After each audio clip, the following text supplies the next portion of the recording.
Kemarin saya pelayanan di Makassar, saya ketemu beberapa pengusaha dan kami ngobrol soal hidup menjadi berkat, saudara.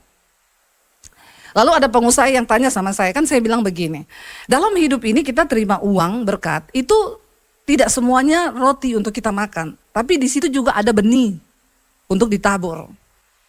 Jadi berkat yang kita terima ada roti, ada benih. Kalau roti silakan makan, tapi kalau benih jangan dimakan, nanti kalau sakit perut.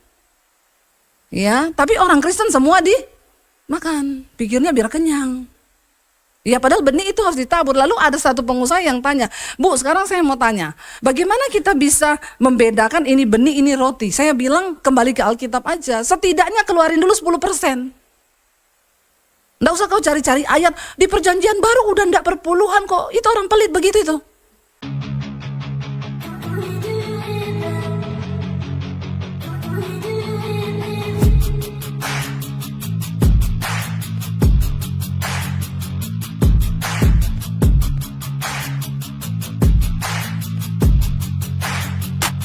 Selamat datang di channel Bela Kebenaran.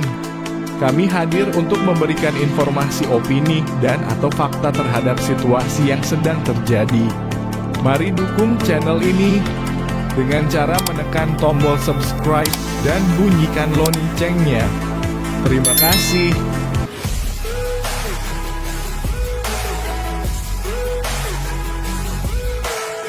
Iya, shalom saudara, silakan duduk. Apa kabarnya? Luar biasa, karena kita punya Tuhan yang luar biasa. Iya, tema hari ini adalah agak berat ini tema ini ya, tapi ini dari gereja yang kasih. Jadi bukan saya yang sengaja. Memberi dengan sukacita ya, dan itu akan membawa berkat ya. Amin, cuma satu loh. Kalau sudah dengar kata memberi ini berat memang ya. Ya, ini aduh agak-agak ini memberi dengan sukacita. Kalau namanya memberi itu sukacita enggak?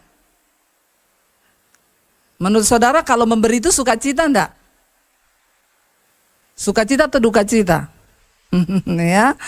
Jadi temanya memberi dengan sukacita membawa berkat.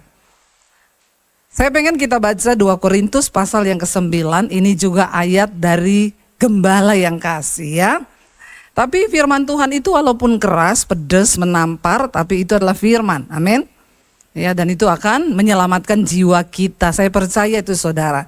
Jadi tolong yang datang, siapkan hatimu, ya akal budimu. Yang lagi main HP, HP-nya ditaruh dulu. Kalau saudara main HP di luar saja, amin. Ya, jangan dengar khotbah tapi begini ya. Mending tidak usah duduk di dalam, hanya mengganggu kehadiranmu itu. Ya, lebih baik di luar saja. Engkau tidak menghormati Tuhan. Buat apa ragamu ada di kursi gereja, tapi otakmu lagi ada di HP. Ya, scroll Instagram, bertobat. Tolong yang sebelah kiri kanannya dipantau itu. Kalau ada yang pegang HP, ambil saja HP-nya. Masukin ke kantong persembahan. Ya, itu lebih bagus menyelamatkan jiwanya, amin. Iya, saudara kita baca sama-sama 2 Korintus pasal yang ke-9, ayat yang ke-6 mulai. Firman Tuhan berkata begini, kalau sudah ada, iya 1, 2, 3. Camkanlah ini, orang yang menabur sedikit akan menuai sedikit juga. Dan orang yang menabur banyak akan menuai banyak juga. Ayat 7, hendaklah memberikan menurut kerelaan hatinya, jangan dengan sedih hati atau karena paksaan. Sebab Allah mengasihi orang yang memberi dengan sukacita. Ya, agak tarik napas mendengarnya. Camkanlah ini, ayat 6 dikatakan, orang yang menabur sedikit akan menuai sedikit juga. Dan orang yang menabur banyak akan menuai banyak juga. Bisa enggak ayatnya ini sebaiknya dibalik? Ya, karena kan jemaat itu kalau dikatakan menuai banyak senang enggak? Saudara menuai banyak senang? Menabur banyak seneng enggak? Ah, apa iya ngomongin senang ya, pret. Ya. Menuai banyak seneng. Tapi kalau menaburnya juga banyak, saya pikir-pikir dulu. Ya, karena ini masalah uang ini. Ya, suruh menabur banyak itu aduh ya. Tapi ayat ini bilang camkanlah ini. Kalau dibilang camkan berarti ingat-ingat, renungkan, ya jangan sampai lupa, camkan. Orang yang menabur sedikit akan menuai sedikit juga, dan orang yang menabur banyak akan menuai banyak. Kalau bisa dibalik aja deh Bu, ya orang yang menabur sedikit menuai banyak. Seneng toh? Tersenyum semuanya. Ya, kalau kita disuruh menabur banyak itu, aduh mikir. Dan dikatakan hendaklah masing-masing memberikan menurut kerelaan hatinya, jangan dengan sedih hati atau karena paksaan. Sebab Tuhan itu Allah mengasihi orang yang memberi dengan sukacita. Kalau lihat judul perikopnya atas, memberi dengan sukacita membawa berkat. Persembahan yang dimaksud di sini bukan tubuh, bukan jiwa, bukan nasihat, tapi ini bicara uang. Katakan sama-sama uang. Karena kalau saudara lihat konteks di atasnya, Rasul Paulus sedang menyuruh jemaat di Korintus untuk melakukan pengumpulan uang untuk Yerusalem. Karena dulu di Yerusalem itu adalah rumah Tuhan. Dan mereka berniat membantu orang-orang kudus, jemaat-jemaat hamba Tuhan di Yerusalem yang berkekurangan. Jadi Rasul Paulus bilang, camkan ini, dan itu juga perkataan Tuhan Yesus. Siapa yang menabur sedikit akan menuai sedikit, menabur banyak menuai banyak. Tapi saudara, kalau sudah ngomong uang itu memang susah. Ya, susah saudara. Ya, kenapa saudara? Makanya Yesus itu bilang begini. Kita lihat bersama dulu di dalam Matius pasal 6 ayat 21. Injil Matius 6 ayat 21, Yesus berkata begini, ini Yesus yang bilang. Karena di mana hartamu berada, di situ juga hatimu berada. Ini berlaku untuk semua manusia, termasuk pendeta. Di mana hartamu berada, di situ hatimu berada. Contoh, kita itu di kamar ada cincin emas, ada uang, ada segala macam. Kita pergi tinggalin rumah, lupa kunci kamar. Saudara balik enggak? Halo, balik? Berarti kau normal. Ya, semua begitu saudara. Pasti balik, karena di situ ada harta. Di mana hartamu berada, di situ hatimu berada. Nah Yesus bilang begini, untuk menyiasati supaya kita nggak terlalu terikat dengan harta dunia, Tuhan Yesus bilang ini, kumpulkanlah bagimu harta di sorga, supaya hatimu juga ada di sorga. Ya, banyak-banyaklah menabur. Lalu Yesus bilang begini saudara, Matius 6 ayat 24 kita baca bersama saudara. Matius 6 ayat 24, lompat ayat yang ke-24. Firman Tuhan berkata demikian, ayat 24 tadi Matius 6, 1, 2, 3. Tak seorang pun dapat mengabdi pada dua tuan. Karena jika demikian, ia akan membenci dan mengasihi yang lain. Atau ia akan setia kepada yang seorang dan tidak mengindahkan yang lain. Kamu tidak dapat mengabdi pada Allah dan pada Mamon. Satu-satunya hal yang Yesus sejajarkan itu dengan Allah di dunia ini adalah Mamon, uang saudara. Nggak ada yang lain. Kalau orang hidup di dunia ini tidak cari Tuhan prioritas pertama, maka pasti dia cari Mamon. Ya, cuma itu kepentingan manusia di dunia ini. Kenapa kita harus kenal Tuhan dan belajar mengasihi Tuhan dengan harta kita?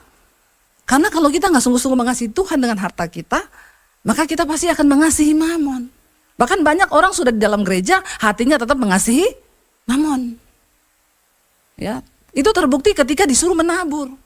Kita lagi membahas menabur dengan sukacita membawa berkat. Kenapa saya bawa ke sini dulu? Kita nggak akan pernah mungkin bisa menabur banyak dengan sukacita kalau paradigma kita tentang uang tidak dirubah. Amin. Ya, uang nggak dibawa mati, tapi nggak ada uang bawaannya. Tahu ya? Uang tuh nggak dibawa mati, tapi nggak ada uang bawaannya mati. Uang bukan segala-galanya Bu, tapi segala-galanya butuh uang. Ya, kita kalau berhenti di pinggir jalan apa di rest area itu toilet saudara. Satu kali saya pernah ditulis toilet buang air kecil 1.500, buang air besar 2.000. Ada orang keluar saudara, ya Mas ini uangnya 2.000, saya tadi buang air kecil. Wah saya enggak ada kembalian Mas 500. Yaudah kalau gitu saya buang air besar dulu deh. Ya walaupun gak kebelet, tapi sayang ya, namanya juga 500 loh, itu duit loh ya. Walaupun gak kebelet dipaksa-paksain, karena 500 saudara. Yang namanya uang itu saudara, orang itu sekarang, aduh ya uang itu hitungannya setengah mati. Tapi banyak orang tidak mengerti bahwa ini kunci kita diberkati Tuhan.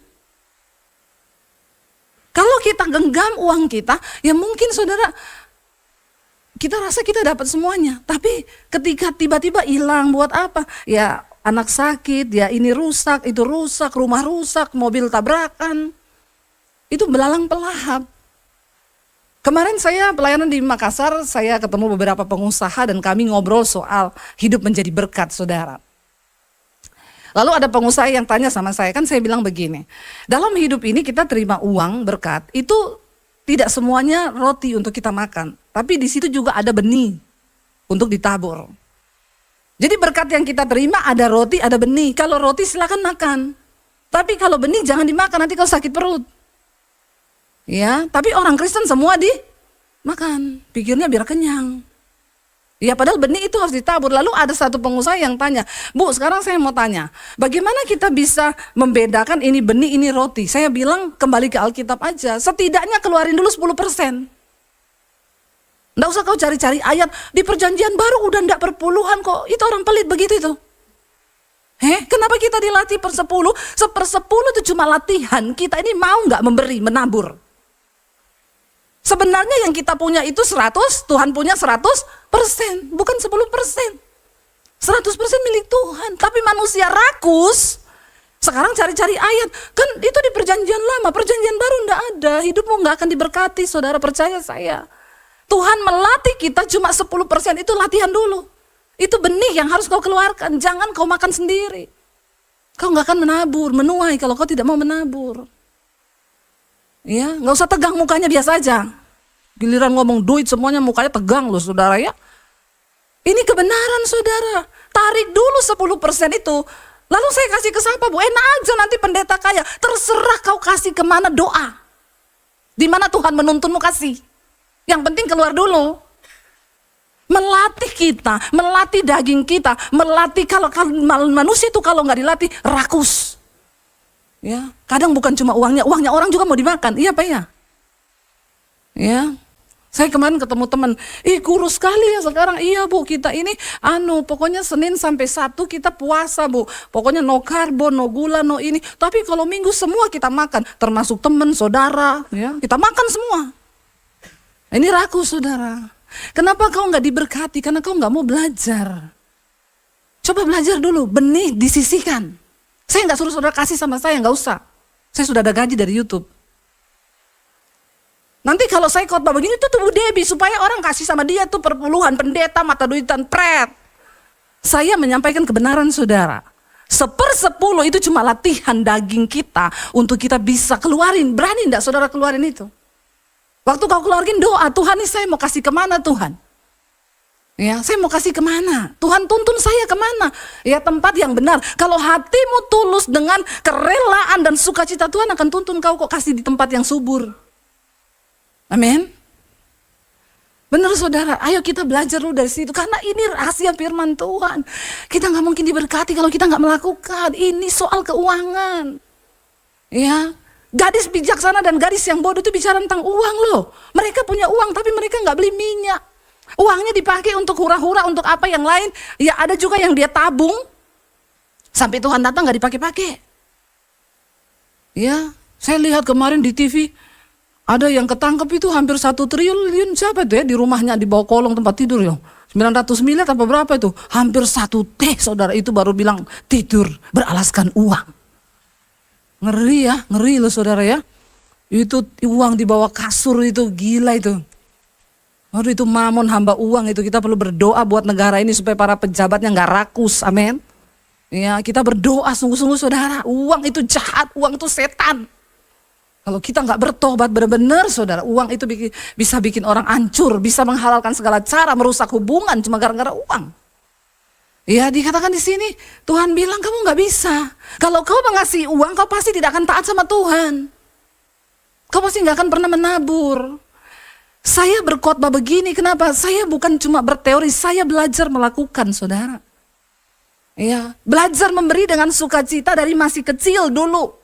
Ya, waktu kita masih miskin, cuma punya uang 50.000, Tuhan suruh kasih orang 50.000.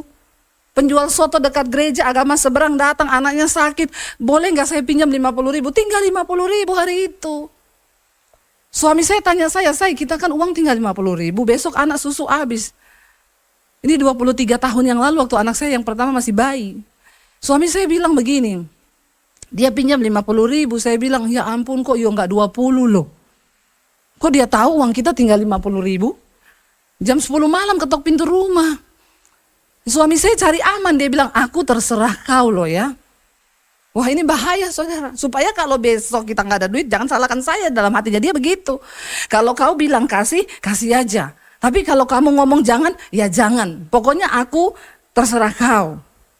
Saya tuh berdoa, Tuhan, aduh saya juga butuh uang, cuma tinggal 50.000 lagi, besok nggak tahu mau hidup bagaimana. Nggak ada uang di tabungan, memang waktu itu masih benar-benar miskin. Saya berdoa sesaat, tiba-tiba ayat firman Tuhan bilang kesusahan sehari, cukup untuk sehari. Besok itu ada kesusahannya sendiri, nggak usah dipikir. Saya bilang sama suami, kasih aja, dia lebih butuh, anaknya demam. Tapi ayat ini jangan dipakai di mall waktu kau baru gajian. Baru terima gaji 6 juta ke mall, terus kesusahan sehari, cukup untuk sehari. Terus kau shopping di situ, kau habiskan duitmu. Itu enggak berhikmat namanya. Ya, pakai ayat itu sesuai dengan konteksnya. Diserahkan sama suami saya, dikasih sama bapak itu, dia bilang nanti minggu depan saya ganti. Enggak usah pak, waktu kau kasih orang uang jangan harap ganti. Ya. Lalu saudara, udah Tuhan berkati kami. Apakah kami tambah miskin? No, setelah itu Tuhan mulai berkati lebih besar. Tuhan tuh selalu begitu cara kerjanya, dia uji dulu hatimu. Ketika sudah diberkati, tiba-tiba Tuhan suruh nabur. Itu butuh sana 50 juta, gereja lagi bangun. Saya tabur, saya belajar taat. 100 juta saya tabur, 200 juta saya tabur. Ya, berapa waktu yang lalu suruh beliin mobil pendeta 425 juta. Kami bukan orang kaya yang punya uang puluhan miliar loh di rekening. Saya bersaksi dari mimbar ini kepada saudara, karena saya bukan berteori, saya mempraktekkan firman Tuhan. Ya, waktu saya bilang begitu sama suami, kita disuruh Tuhan dibeliin mobil pendeta itu 425 juta mobilnya. Gimana? Suami saya bilang, ya aku sih dari bulan Januari lalu sudah Tuhan taruh begitu di hati. Tapi aku diam aja, saya tengking terus itu suara. Saya juga begitu, saya bilang setan ini, pasti setan, bukan Tuhan ini. Kalau soal uang tuh dari setan itu ya. Akhirnya kami belajar taat saudara. Waktu udah mau beli, ada pengusaha yang kita lagi ngobrol-ngobrol, iya pak kita bersaksi nih Tuhan suruh kita beliin mobil pendeta itu karena dia kenal juga. Oh iya, dia bilang, saya malu loh bu. Harusnya pengusaha beliin mobil pendeta, masa ada pendeta beliin mobil pendeta? Saya bilang pengusaha sekarang udah tuli semua pak.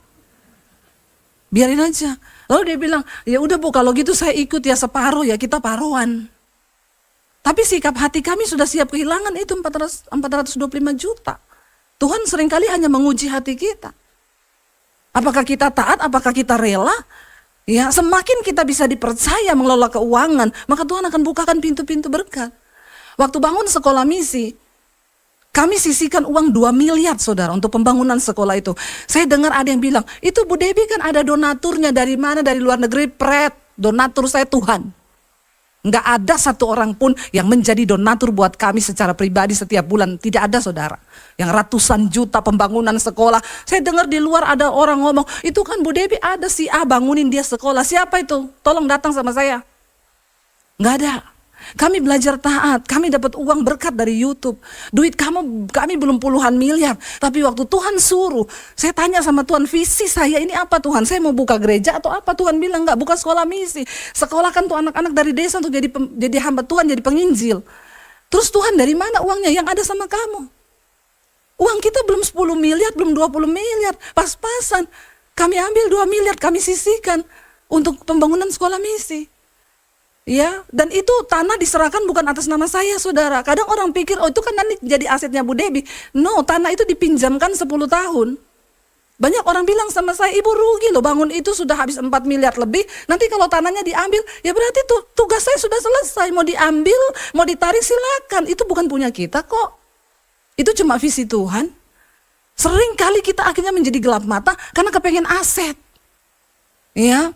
Lalu saudara, waktu Tuhan suruh kami, ya udah taruh 2 M ya, kita dengan iman, taruh 2 miliar di situ. Ketika dihitung-hitung hampir 4 miliar, suami saya bilang, wah, saya membengkaknya 2 kali lipat gimana? Saya secara manusia terpancing waktu itu.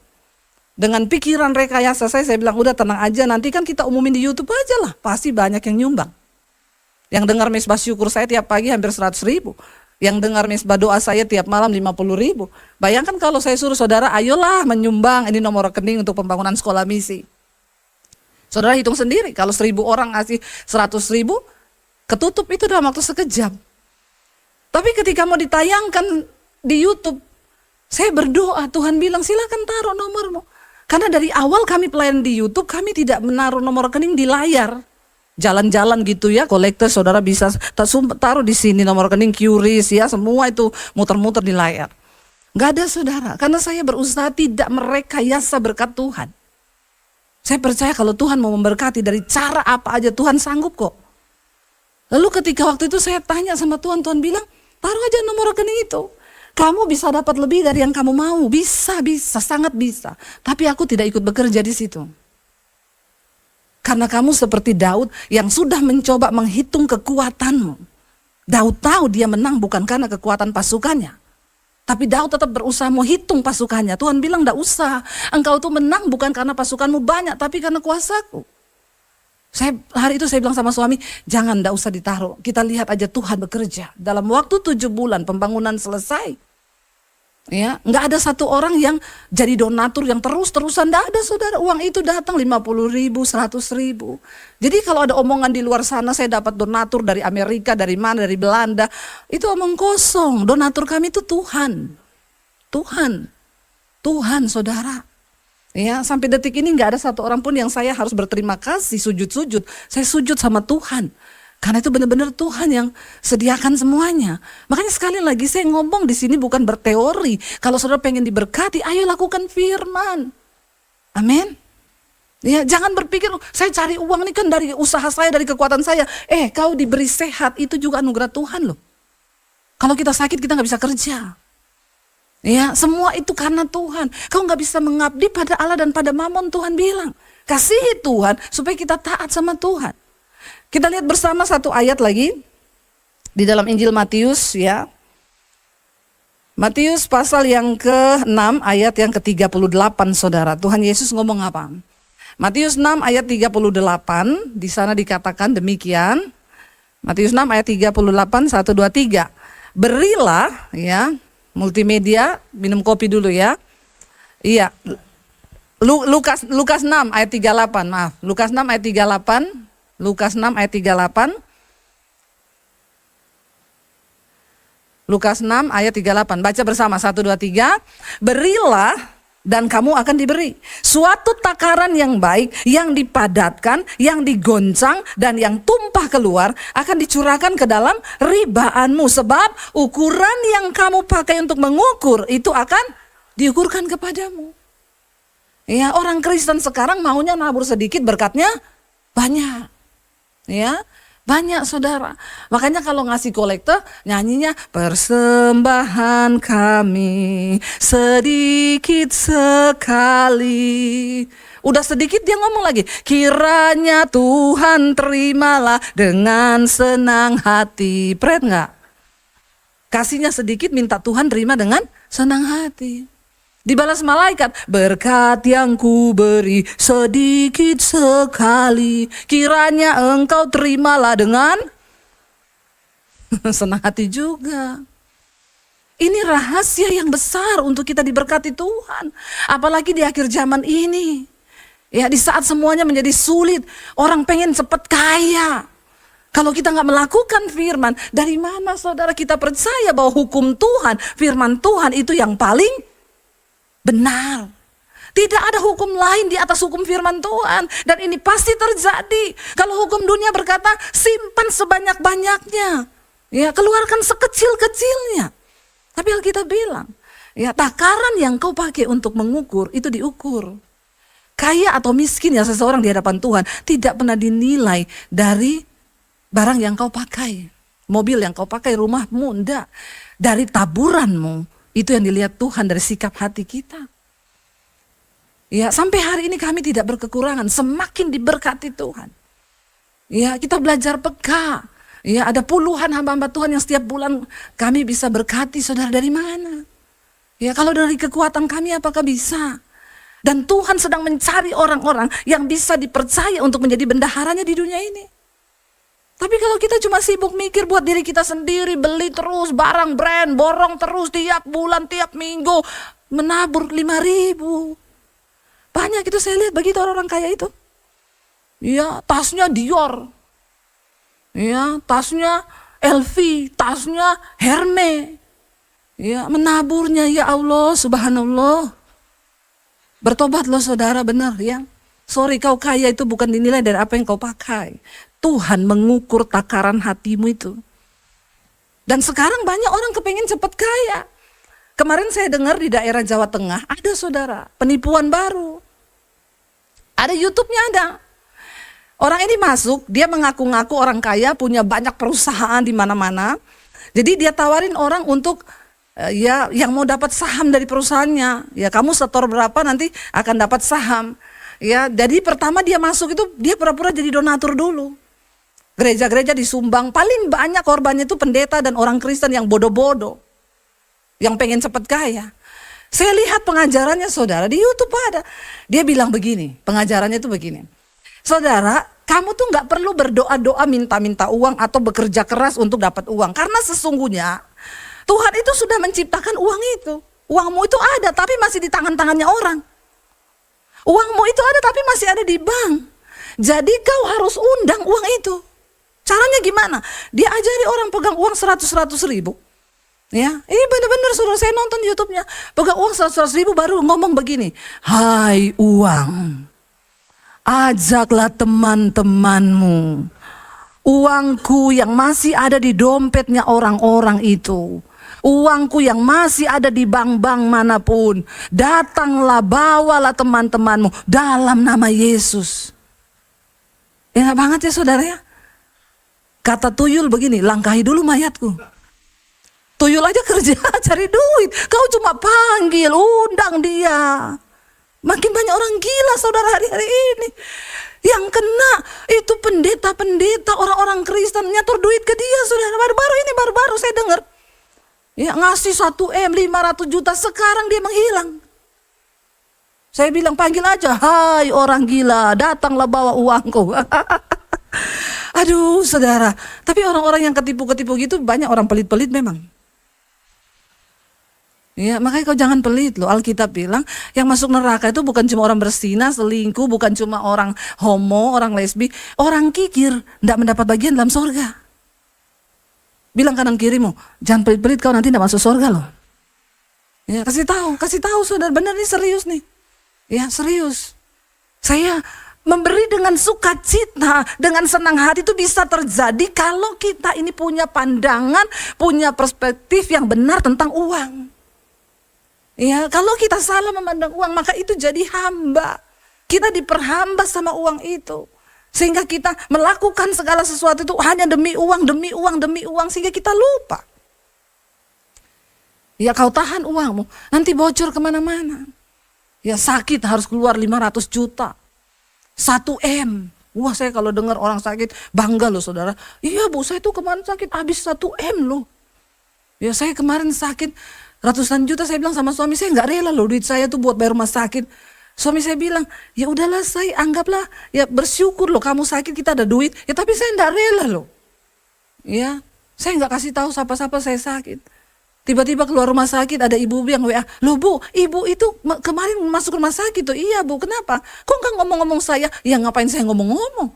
Tapi sekarang sudah pulang di rumah, oke sudah semuanya beres kok, udah baik, udah sembuh. Oh puji Tuhan ya.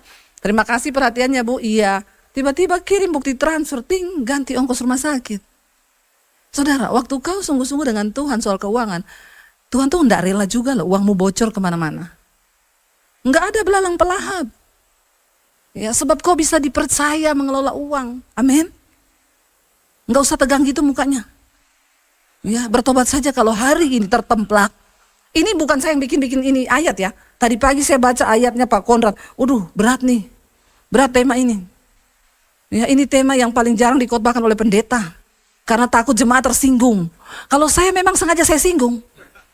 Kalau kau tidak tersinggung, kebangetan kau. Ya, masuk neraka, bertobat. Kalau tersinggung, puji Tuhan, maka harus bertobat.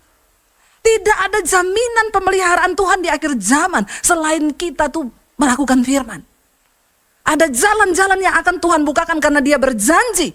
Takaran itu Dia bilang, berilah dan kamu akan diberi suatu takaran yang baik, dipadatkan, yang digoncangkan sampai tumpah keluar. Saudara pernah lihat orang kalau jual beras? Dipadatkan. Tapi sekarang ternyata di dalam ditambahi begini besinya, saudara. Jadi kelihatannya padat, ternyata dibohongi itu, bolong di bawah. Ya, ditambahin ada lubang besar. Tapi Tuhan tidak begitu.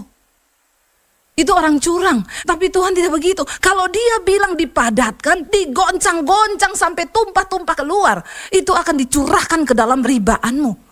Saudara percaya bahwa uang itu miliknya Tuhan, dunia ini miliknya Tuhan, semua kekayaan alam ini punyanya Tuhan? Ketika engkau belajar mempercayakan keuanganmu pada Tuhan, bukankah Dia yang sanggup memberkati hidup kita? Jangan tahan, jangan kau pegang. Ya, jangan terus buat diri sendiri, terus beli barang, beli apa, beli ini. Berani saudara, kemarin saya ketemu teman saya pengusaha besar, dia bilang gini, saya tuh salut loh sama Bu Debi, saya malu loh, ibu itu hamba Tuhan. Tapi Dede, saya tahu benar ibu berani keluar duit. Karena dia bilang saya ketemu pendeta-pendeta di pedalaman, mereka kirim foto sama saya. Pak, gereja saya dibangunin Bu Debi ini udah jadi. Dia bilang saya terkaget-kaget loh, ibu bisa bangun gereja sebesar itu. Saya bilang itu karena Tuhan, Pak.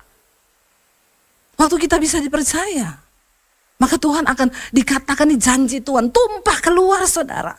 Dipadatkan semua berkat itu, diberi takaran karena apa? Ukuran yang kau pakai untuk mengukur. Takaran yang kau pakai untuk mengukur, itu akan diukurkan kepadamu. Karena itu mari kita sungguh-sungguh. Kita datang ke dunia ini tidak bawa apapun saudara. Kita mati juga nggak bawa apapun. Tadi pagi saya baru baca berita, Oktober 2024 ada artis yang mati. Dia mati belum sempat wariskan hartanya ke siapa. Ya, bayangkan saudara. Mati mendadak jatuh dari lantai 3. Koma akhirnya meninggal. Dan uangnya belum sempat diatur itu mau lari kemana. Coba waktu dia hidup uang itu dia sudah pakai untuk ya menabur untuk apa, kan sia-sia sekali gitu, mati mendadak. Kita nggak pernah tahu kapan Tuhan panggil hidup kita. Bukan masalah kita mati mendadak atau matinya kapan-kapan, tapi kan yang terpenting ya kita selama hidup kita pergunakan yuk semua yang sudah Tuhan titipkan itu dengan bijaksana, ya dengan apa yang Tuhan taruh di hati kita, dan kita mau jujur sama Tuhan. Ya, sehingga kita ini bisa menjadi hamba Tuhan yang dapat dipercaya, orang Kristen yang dapat dipercaya untuk mengelola berkat. Amin saudara. Ya, di tengah bangsa yang sudah hiruk pikuk seperti ini, setidaknya masih adalah orang-orang benar yang mau berdiri dengan tidak mata duitan dan berkata, Tuhan, saya sedih loh saudara, kalau saudara lihat ke pedalaman, kekristenan hari-hari ini mundur. Kenapa? Karena orang Kristen udah gak peduli dengan menabur. Mereka gak lihat lagi pekerjaan Tuhan. Ya, lalu siapa kalau kita gak mau jadi kaki tangannya Tuhan di dunia ini? Untuk penginjilan, untuk misi. Kami lagi sekarang lagi renov satu rumah di kota Palu saudara. Itu rumah dikasih orang, Tuhan tuh ajaib. Waktu saya pulang ke Palu beberapa waktu yang lalu, saya ajak suami saya. Aku ajak kamu lihat tempat kosku dulu yuk, waktu aku diusir dari rumah.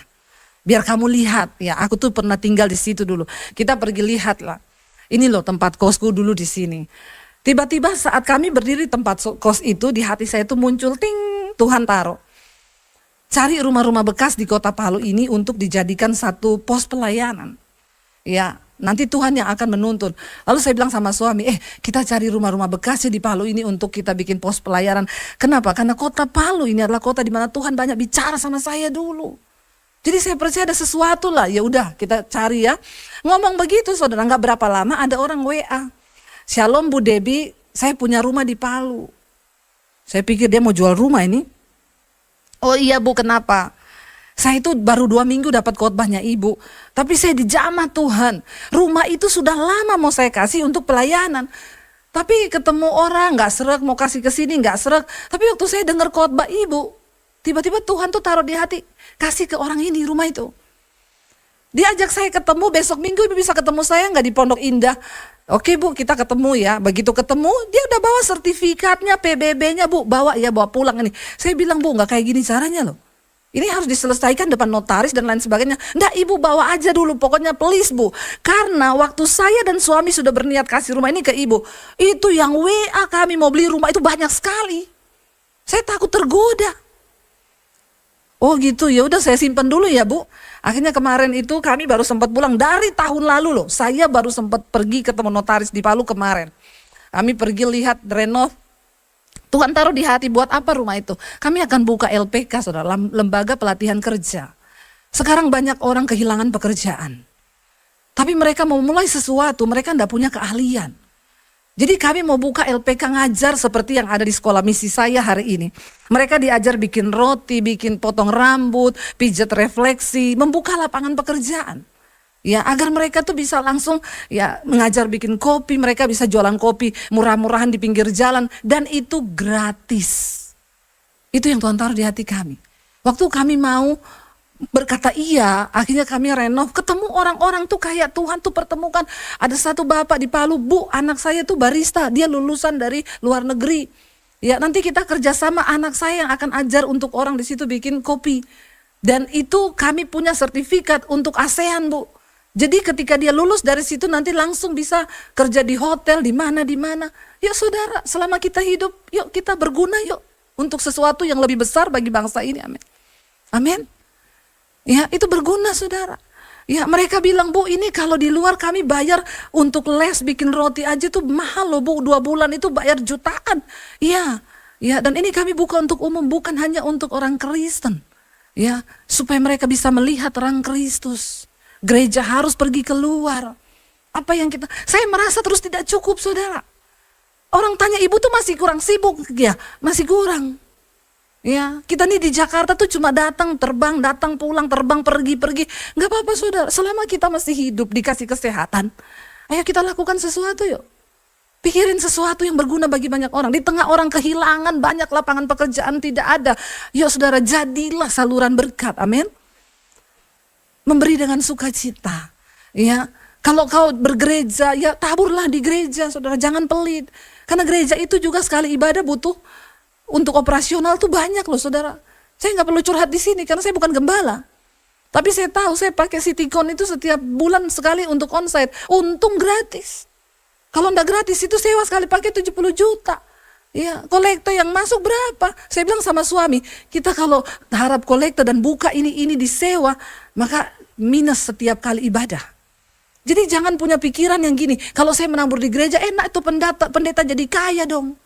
Ya, otaknya rusak saudara, sehingga itu menghalangi kita untuk bisa menjadi berkat. Ya, pekerjaan Tuhan harus didukung.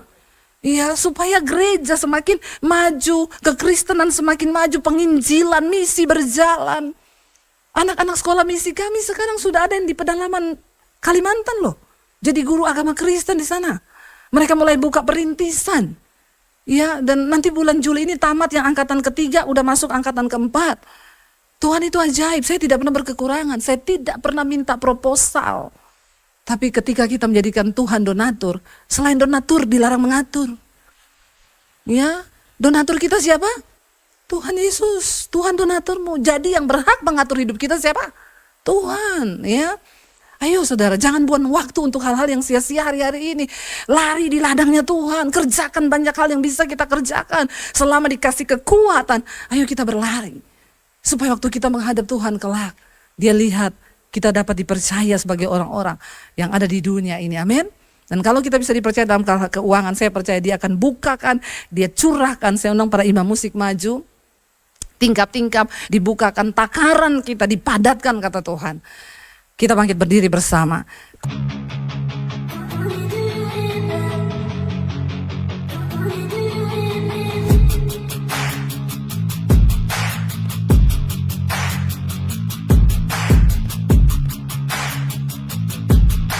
Terima kasih sahabat sudah menyaksikan tayangan kami hari ini. Tuhanlah yang membalas dan memberkati kita semua. Apabila sahabat diberkati, marilah kita dengan murah hati untuk share video ini kepada teman-teman kita yang lain, kepada grup-grup keluarga dan sebagainya. Dan jangan lupa meninggalkan komentar di bawah video ini, serta menekan tombol subscribe video kami, sehingga sahabat tidak ketinggalan video-video terbaru dari kami. Terima kasih, Tuhan Yesus memberkati kita semua. Dan dengarkanlah firman Tuhan singkat ini. Mintalah maka akan diberikan kepadamu. Carilah maka kamu akan mendapat. Ketuklah maka pintu akan dibukakan bagimu. Kita harus melakukan sesuatu sampai sesuatu itu akan terwujud atas hidup kita. Minta, cari, dan ketuklah, maka Tuhan pasti membukakan pintu. Lukas 18 ayat 1. Yesus mengatakan suatu perumpamaan kepada mereka untuk menegaskan bahwa mereka harus selalu berdoa dengan tidak jemu-jemu. Kita berdoa dengan tidak jemu-jemu. Terus minta maka pasti akan diberikan. Tuhan Yesus berkata, karena itu aku berkata kepadamu, apa saja yang engkau inginkan ketika engkau berdoa, percayalah bahwa engkau telah menerimanya dan engkau akan memilikinya. Amini ayat firman Tuhan ini, bahwa Tuhan pasti memberikan segala sesuatu yang kita butuhkan. Semoga Allah, sumber pengharapan, memenuhi kamu dengan segala sukacita dan damai sejahtera dalam iman kamu, supaya oleh kekuatan Roh Kudus kamu berlimpah-limpah dalam pengharapan. Terima kasih. Apabila sahabat ada komentar dan pendapat yang lain terhadap video hari ini, boleh tuliskan komentarnya, pendapatnya di kolom komentar di bawah video ini, sehingga kita boleh diskusi di sana.